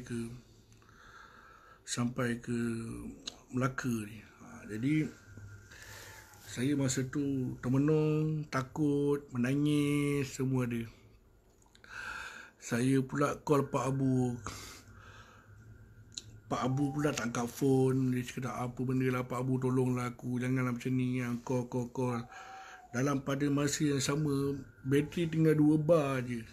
Time tu memanglah nak kena, kata apa, memang nak kena jaga bateri yang panggil. Lepas tu Ijai call saya lagi. Pi, kau kat mana? Cakap, tak apa Ijai, aku dah terjalan ke depan. Tak apalah kau tunggu, aku patah balik ambil kau. Lepas tu Ijai pun cakap dengan saya, biasa-biasa lah Ijai bercarut lah. Kau ni macam ni kau, kimak lah kau apa, kau tinggalkan aku kan. Apa benda lah kau ni. Cakap, okey tak apalah. Aku patah balik lah, sorry je, aku mungkin terlupa ke apa. Dia cakap, macam mana kau boleh terlupa? Kau dengar aku kot. Dia cakap, okey lah, tak apalah. Aku pun saya pening-pening aja. Aku patah balik, aku ambil kau. Cepat sikit lah, aku ada kat sini. Okay. Saya pun dekat simpang Mujo lah. Saya sampai ke simpang 4. Sampai ke simpang 4 tu saya naik ke kiri. Lepas bayar tol, saya U-turn balik. Ambil kad tu, saya terus pergi ambil Ijai lah. Sampai dekat Melaka tu, saya U-turn lagi sekali. Sebab kan dia dekat R&R belah sana kan. So bila saya dah patah balik lah apa semua, saya pun sebenarnya saya memberanikan diri je sebenarnya saya memberanikan diri je untuk naik van tu. Sebab kalau ikutkan saya dah tak berani dah. Jadi saya pun tak tahu siapa lah. Sebab apa, dalam van tu saya fikir, macam mana pula aku boleh tertinggal Ijai ni dekat sana. Walhal lepas makan sama-sama kita orang gerak. Tak ada fikir, tak ada pun rasa macam, apa orang kata, tertinggal ke apa ke, tak ada. Jadi rasa macam pelik lah benda ni berlaku kan. Saya pun macam dah tak boleh nak fikir apa. Saya cakap dengan dalam hati saya lah. Ya Allah, kenapa lah jadi macam ni kan? Apa benda yang silap? Mungkin saya lebih pada menyalahkan diri saya lah. Mungkin aku kata apa? Mungkin mulut saya celupar ke, apa nama tu, masa saya uruskan jenazah ke apa ke kan, mungkin saya terlupa ke apa kan, saya betul-betul rasa macam tak puas hati lah kan. Jadi saya pun dalam masa saya U-turn balik tu, saya memang dah, sebenarnya saya dah lost dah sebenarnya. Betul-betul saya dah lost lah. Saya dah memang tak boleh fikir lah time tu. Tapi apa yang saya fikir, tanggungjawab saya kena patah balik, saya nak kena pergi ambil ijai tu. So dalam perjalanan saya nak pergi ambil ijai tu, macam-macam kepala otak saya fikir. Orang kata apa, kenapa pula aku boleh tinggal dia? Jadi siapa yang borak dengan aku sebelah ni? Time tu saya tak guna aircon, saya buka tingkap, memang saya buka apa orang kata, ayat kursi tu kuat-kuat lah. Memang saya buka kuat-kuat, saya tak nak fikir lah apa semua. Jadi saya pun patah balik apa semua. Lepas tu saya pergi ambil EJ. Sampai dekat RAI ke tu, EJ pun naik van. Biasalah dia dengan mulut dia, kau ni apalah ini semua lah. Caci hamun saya kena dengan dia. Tapi tak apalah, saya akulah benda ni apa kata, orang kata apa, pengalaman saya lah kan, kesilapan saya lah. Mungkin saya tak tahu ke, mungkin saya terlepas pandang ke apa ke kan. So jadi saya pun cakap dengan je, aku minta maaf je, aku tak sengaja dia tinggalkan kau apa semua kan. Jadi dah lah, jomlah balik. Kita pun balik lah. Dalam tu biasalah Ijai dia tak tidur, dia memekak-mekak lah, kau ni lah apalah, tinggalkan aku lah apa semua, asal kau tak tinggal aku kat kubur je apa, macam-macam lah dia cakap kan. Saya ni pasang telinga je lah kan. Tu saya pun macam, biasalah saya tak habis-habis saya kata, je aku minta maaf lah je, aku tak sengaja je apa semua. Jadi bawa lah van tu. Masa tu saya ingat-ingat saya dekat pukul 2.30 dah, kat 2.30, 2.40 lebih kurang macam tu lah. Kalau sebab jam saya ni selalunya akan cepat 10 minit macam tu. 2.30 tu kira 2.40 lah cerita je. Jadi perjalanan kita orang tu pun balik. Jadi saya nekat masa tu, saya memang nak bawa laju je lah. Yang penting saya sampai cepat. Bila bawa laju tu, logik akal lah. Kalau kita bawa van Toyota Hiace dalam 100-102 tu, dalam sejam dah boleh sampai dah Ceras, betul tak? Okay. Jadi dalam 1.40 tu saya bawa van tu sampai ke Bukit Ceras. Sebab motor, siapa nama tu, motor kawan saya tu, Ijai tu, dia pakai untuk balik. Okay. So jadi sampai dekat rumah Pak Din, Pak Abu. Sampai kat rumah Pak Abu, saya panggil Pak Abu. Rumah dia gelap je kan, apa rumah Pak Abu ni gelap ni kan. Saya sampai kat rumah Pak Abu sekitar pukul 3 suku ke 3.40 macam tu.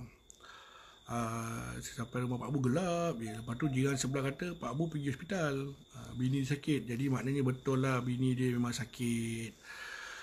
Jadi saya pun cakap dengan jiran, saya nak ambil motor. Lepas tu member saya kata ni, EJ kata tak apalah, ambil lah motor, aku ada kunci spare dalam posh bag dia.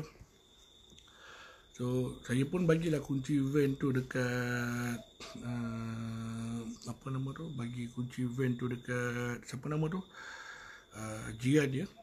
Lepas tu saya pun naiklah motor. Masa nak naik motor tu pula, helmet pula tak ada. Dah satu hal pula. Okay.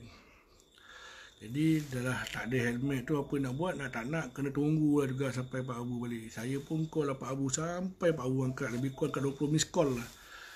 Lala Pak Abu call saya balik, return call balik. Dia kata dia ada kat hospital. Tadi dia tak angkat sebab dia dengan doktor, sebab orang rumah dia kena discharge ke, kena tahan ward lah. Cerita macam tu lah, tak tahu apa-apa, keracunan makanan ke apa, tak tahulah. Pak Abu, bukan Pak Din, Pak Abu. So jadi saya pun cakap dengan Pak Abu, saya dah kat rumah Pak Abu ni.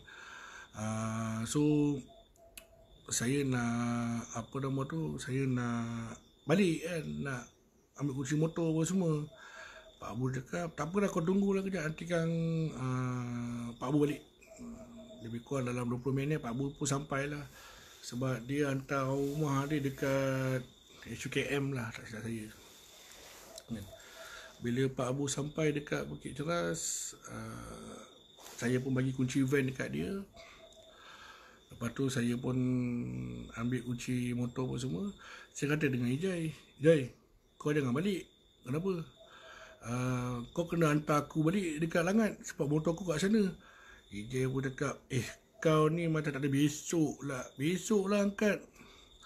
Dia cakap, oh iya ke?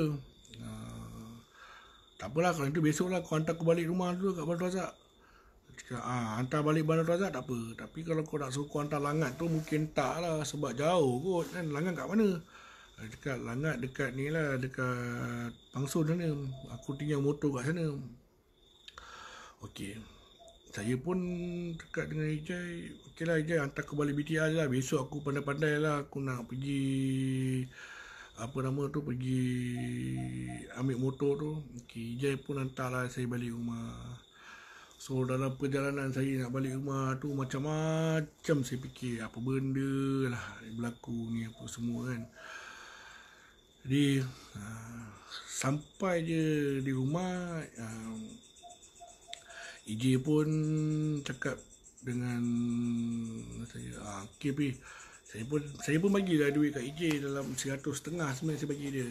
Ijai kata, duit apa ni? Duit kau teman aku lah. Lepas tu Ijai pun cakap, terima kasih dah bro, kau bagi aku duit ni.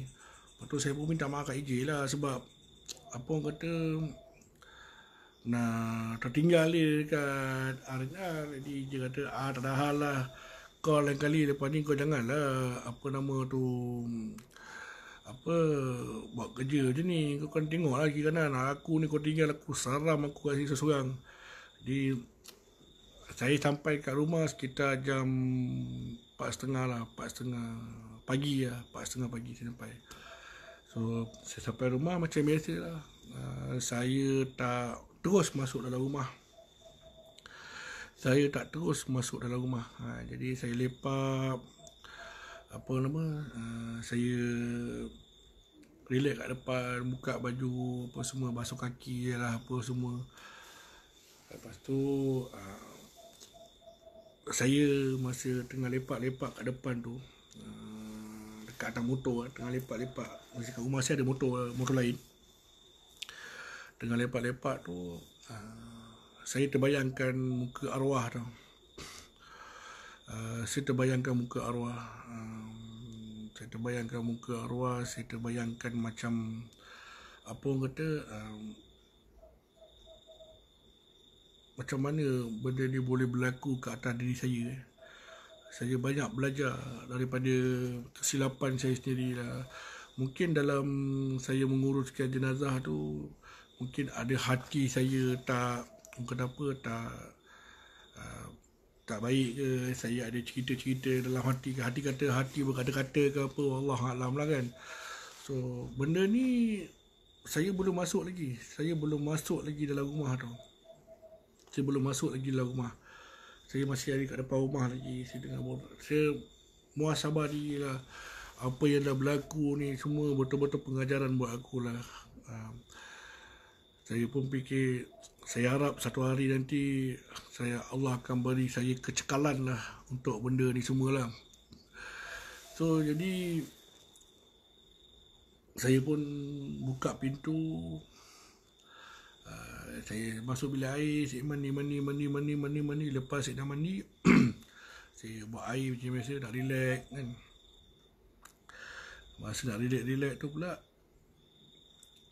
Waris call saya. Dia kata, ni Pak Abu ke? Saya cakap, tak, ini kawan dia kan, kawan Pak Abu. Kenapa? Tak ada, saya nak bagi tahu siapa nama tu. Tadi awak cakap gigi tu simpan kat mana? Saya kata gigi tu ada dekat atas batu pun semua. Oh ya ke? Sebab apa?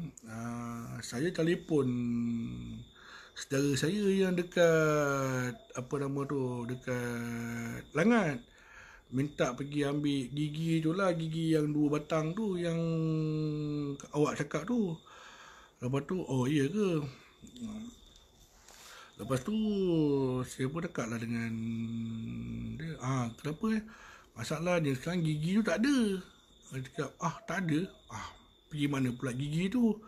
Dia kata, betul ke apa nama tu, gigi tu ada atas batu tu? Ada. Gigi tu betul-betul saya letak dekat tepi bekas sabun. Jadi tak apa. Nanti aku telefon balik saudara sepupu saya yang kat sana tu. So lepas dah lebih kurang 10 minit atau apa semua,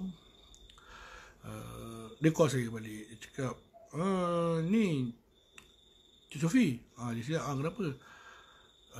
Gigi arwah memang tak ada lah. Tak apa, saya bagi nombor telefon sepupu saya ni. Awak cakap nama dia Kamal. Okey, saya pun call lah Kamal. Saya call Kamal, saya cakap dengan Kamal, ni Kamal ya? Dia cakap, ya saya. Saya Sofi tadi yang bagi tahu gigi tu ada dekat batu. Cakap, okey, saya dengan kawan saya ni Cik Sofi. Okey, cuba Sofi, gigi tu dekat mana? Dia kata gigi tu ada dekat batu, kan tempat mandi jenazah, tempat yang kita orang uruskan jenazah hari tu. Okey, dekat situ ada tempat sabun.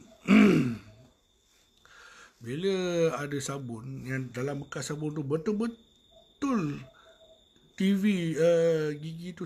Lepas tu dia cakap, Cik Sufi minta maaf banyak-banyak. Memang tak ada gigi ni, kita orang dah cari dah. Kan, saya ada 3 orang kat sini, memang cari memang tak ada. Alamak, saya pun cakap, pula. Saya pun fikir-fikir, siapa pula yang ambil gigi tu? Terfikir-fikirlah, kepala otak lah jahat. Pak Abu ke yang rimat? Tapi kalau fikir-fikir balik, Pak Abu mana nak ada kunci rumah orang tu? Takkanlah pula Pak Abu yang nak ambil kan? Jadi kita orang pun macam, saya pun fikir balik. Sebab tak logik lah. Sebab saya sendiri yang letak gigi tu. Saya sendiri yang cabut gigi tu, letak dekat tepi batu tu. Jadi saya pun macam fikir macam mana nak buat ni. So saya pun diam, selawat banyak-banyak, tenang. Saya call lagi Cik Kamal tu. Kamal, cuba tengok balik, betul ke tak betul ada gigi tu kat situ. Jadi dia pun cakap, Cik Sofi, minta maaf, gigi tu memang tak ada. Saya lillahi ta'ala memang tak ada gigi tu. Saya pun cakap lah dengan hati saya, ke mana pula ni, nak pergi sana pula memang tak lah, saya kata dengan dia. Lepas tu macam ni lah, kalau besok saya datang macam mana? Lepas tu si Kamal ni pun kata dengan saya, macam ni lah Cik Sofi, saya pun tak boleh lama sebenarnya ni. Sebab apa, saya ni sekejap lagi nak pergi kerja, sebab saya masuk pagi. Lepas tu, okey macam mana? Okey tak apa, kalau macam tu minta tolong check balik Cik Kamal, tengok ada ke tak ada ke kan. Cuba check sekali lah, okey dah berkonfirm lah ada ke tak ada. Jadi dia pun check, lepas 5 minit dia call saya. Dah, memang gigi tu memang tak ada lah cerita dia. Gigi tu 2 batang je sebenarnya, yang dia letak dekat lain ni kan, emas tu kan. So saya pun dah mati akal. Lepas tu waris pun dah call saya.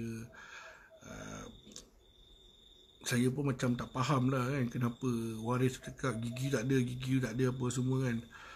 Saya cakap tak apalah, apa-apa pun nanti kan saya akan refer dengan Pak Abu lah apa semua kan. Lagipun Pak Abu kat rumah ni, dia rumah dia pun tak apa sihat. Lepas tu apa nama tu, saya pun baring rehat dekat kursi ni. Bukan kursi ni lah, kursi lagi satu lah. Saya tengah rehat, tenangkan fikiran. Saya pun keluar. Bila saya keluar, saya ambil baju dengan seluar saya kan, sebab saya nak kena basuh kan. masa saya basuh baju seluar atau apa semua, biasalah kat poket-poket tu mesti kita mesti kita nak check kan, takut ada duit ke apa ke dalam tu kan. Tengah-tengah saya cek tu, okey, alhamdulillah tak ada apa-apa. So saya pun masuklah baju dalam mesin dengan apa nama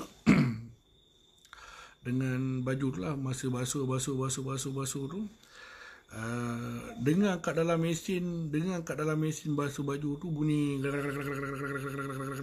situ. Jadi saya pun fikir apa hal pula mesin basuh aku ni pula kan. Jadi saya pun macam curiga lah kan, apa hal ni kan. So saya pun pergi matikan apa tu. Bila saya matikan balik mesin basuh tu, saya dapati gigi 2 batang tu ada dalam mesin basuh. Gigi 2 batang emas tu ada dalam mesin basuh. Saya tak tahu daripada mana keluar, sebab saya sendiri cek poket saya, depan, belakang, kiri, kanan dengan poket kecil memang tak ada.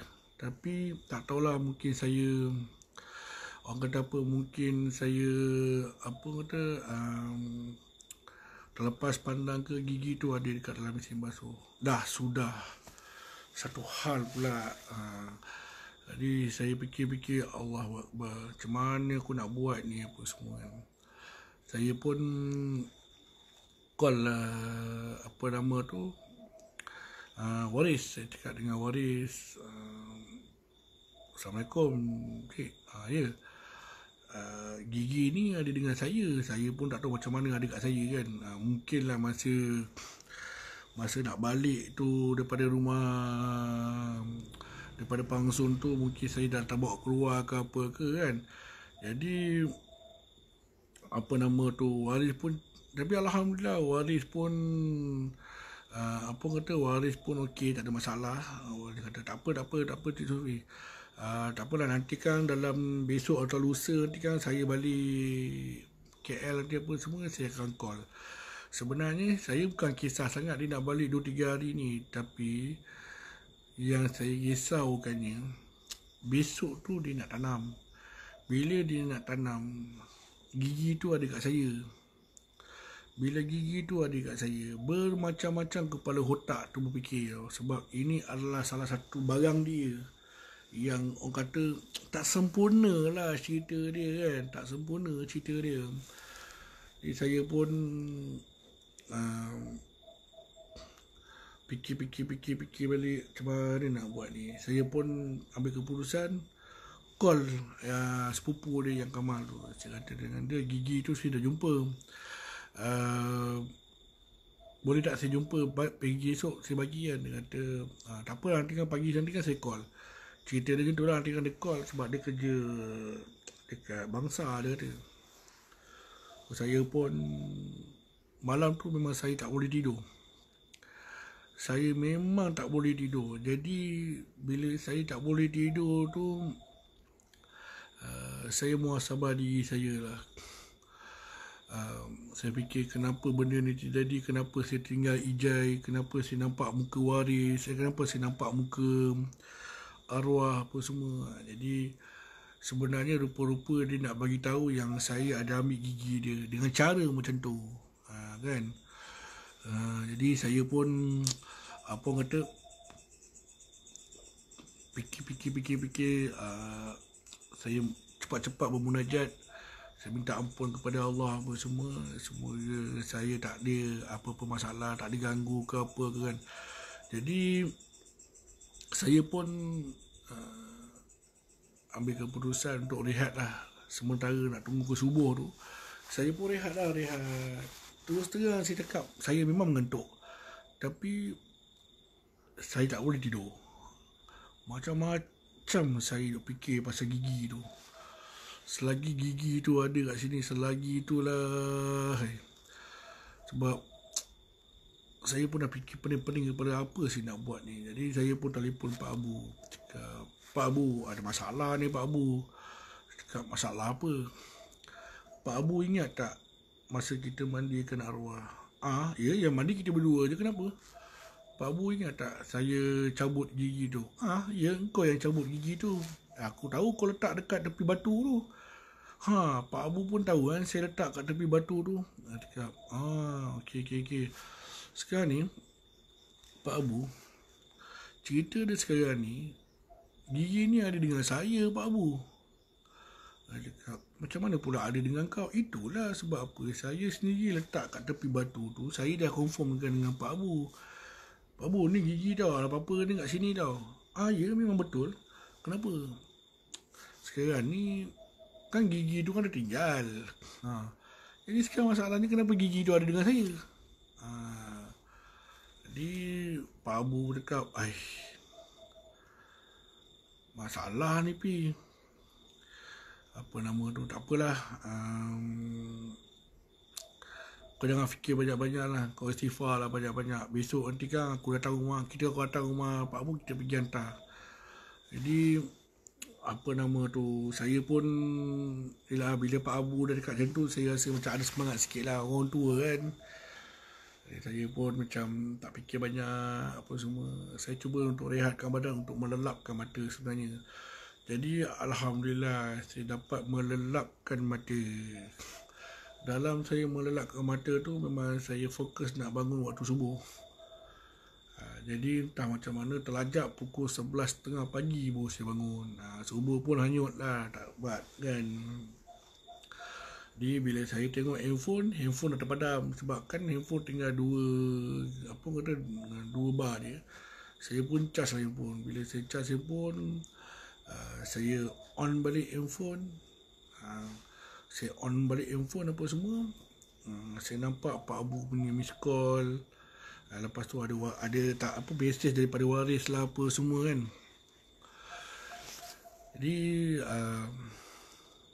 saya cakap dengan Pak Abu, dalam pukul 12 lebih ni saya hantar rumah Pak Abu lah apa semua. Saya nak hantar gigi. Lepas tu Pak Abu pun cakap dengan saya, gigi apa yang kau nak hantar? Kau berselawah apa ni Pi? Dia cakap, apa pula Pak Abu, kan gigi ni ada dengan saya apa semua. Lepas tu Pak Abu pun cakap, itulah kau, lain kali telefon tu cas. Pagi-pagi buta aku dah telefon kau tak angkat. Kau punya telefon ni apa semua mati. Kenapa? Pagi tadi dalam pukul 8-9 tu aku pergi Pangsun. Kenapa? Aku pergi Pangsun lah nak pergi ambil gigi tu. Jadi saya pun katalah dengan Pak Abu. Bukan semalam saya kata dengan Pak Abu ke yang gigi tu ada kat saya. Pak Abu pun cakap, kau merapik apa ni? Bila pula kau call aku? Dia cakap, semalam kan saya call Pak Abu. Dia cakap, tak ada. Kau tak ada call pakcik pun. Dia cakap, habis semalam kan saya call. Saya kata Pak Abu gigi tu ada dengan saya. Saya pun tengok Pak Abu cakap, kau ni penat aku rasa ni Pi. Sekarang ni kau cuba tengok balik kau punya handphone. Betul ke kau ada telefon Pak Abu? Saya pun tengok handphone, memang tak ada call Pak Abu pun sebenarnya. Jadi Pak Abu tu pula dah pergi rumah arwah tu. Kebetulan waris ada dekat sana. Waris yang sepupu dia lah apa semua kan. Yang seorang tu dia tolong buka pintu. Gigi tu memang ada kat batu tu. Jadi bila gigi tu dekat batu, nak dijadikan cerita, Pak Abu Pak Abu dah bagi dekat waris keluarga dia lah. Lepas tu saya pun telefon Kamal. Saya kata dengan Kamal, Mal, macam mana, dah jumpa Pak Abu tak? Tak ada. Apa nama tu anak saya lah jumpa dengan Pak Abu. Katanya ada jumpa gigi tu. Oh iya ke? Jumpa kat mana? Jumpa dekat yang tempat Cik Sofi cakap tu lah. Iya ke? Tapi semalam kita orang cari memang tak ada gigi tu. Ni dah Pak Abu dah jumpa dah gigi tu bagi dekat anak saya tu. Jadi macam mana? Tak ada apa lah, benda pun selesai. Jadi saya pun fikir, okay, Alhamdulillah lah selesai. Jadi petang tu saya pergi rumah Pak Abu. Jadi lepas saya pergi rumah Pak Abu tu, saya pun jumpalah Pak Abu. Pak Abu pagi tadi macam mana?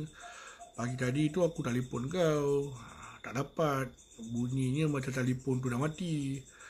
Saya kata, yalah Pak Abu, saya daripada Melaka tu bateri tinggal 2 bar je. Time tu saya memang tak boleh buat apa, saya memang biar telefon tu. Sampai rumah pun saya tak cas. Lepas tu saya memang ada call Pak Abu nak tanya pasal gigi tu, sebab gigi tu ada dengan saya. Lepas tu Pak Abu cakap dengan saya, mana ada kau telefon aku semalam.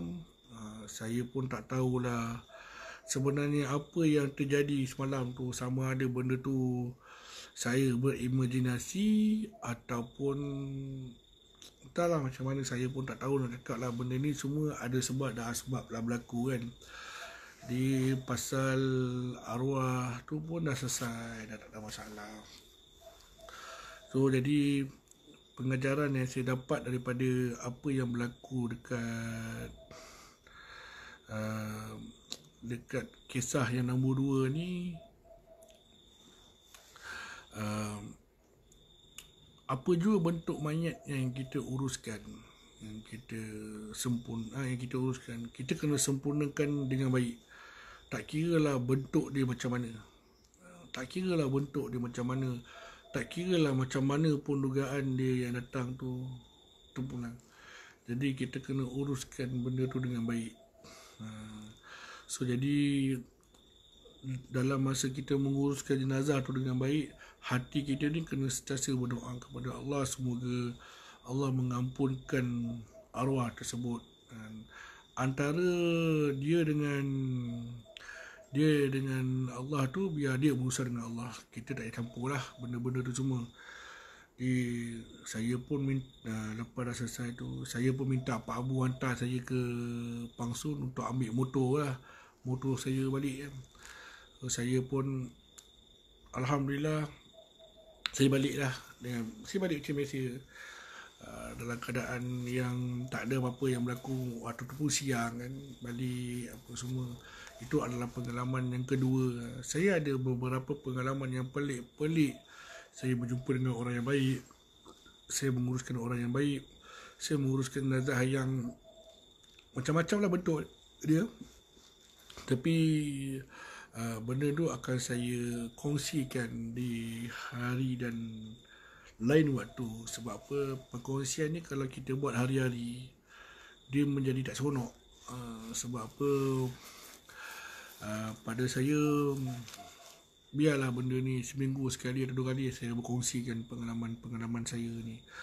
Pengalaman saya ni sebenarnya bukanlah pengalaman yang direka cerita, tapi pengalaman ni pengalaman saya sendiri, di mana pengalaman ni berlaku sebelum saya join tim Fardu Kifayah. Jadi bermacam-macam perkara berlaku yang banyak mengajar saya erti kehidupan dan juga bila kita keseorangan. InsyaAllah kalau ada apa-apa saya akan kongsikan pengalaman saya yang lain, di mana pengalaman tu saya menguruskan jenazah seorang diri. Saya menguruskan seorang diri dan saya sendiri yang hantar jenazah tu dekat Kelantan. Ketika itu malam raya Korban. Sangat pelik, tapi benda tu saya akan kongsikan pada hari lain dan waktu yang lain, InsyaAllah.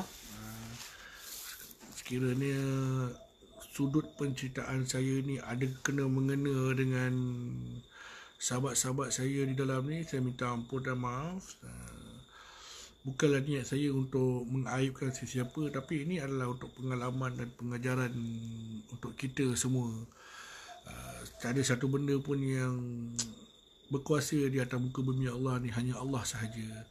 Jadi dialah yang menjadikan semua ni atas kehendak dia. Kita ni hanya manusia yang tidak mampu melakukan apa melainkan dengan izin Allah.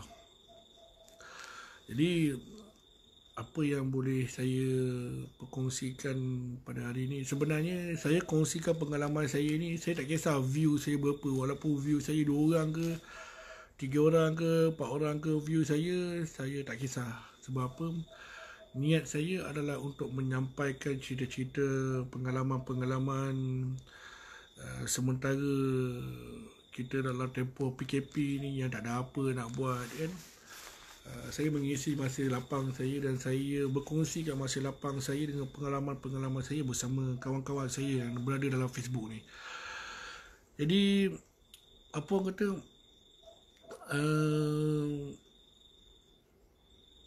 pesan saya satu je lah.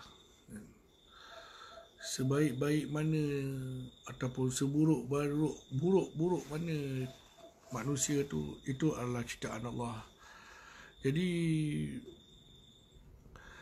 kalau kita rasa bentuk fizikal seseorang tu kita nak buat dia bahan lawak ataupun tujuan untuk mencaci, mencela, itu adalah urusan kalian semua dengan Allah. Pada saya ini manusia biasa dan saya sentiasa bersifat terbuka dan saya sentiasa maafkan semua sekali. InsyaAllah jam pun tepat pukul 1.30, bermakna kita ni dah online lebih kurang 1.5 jam.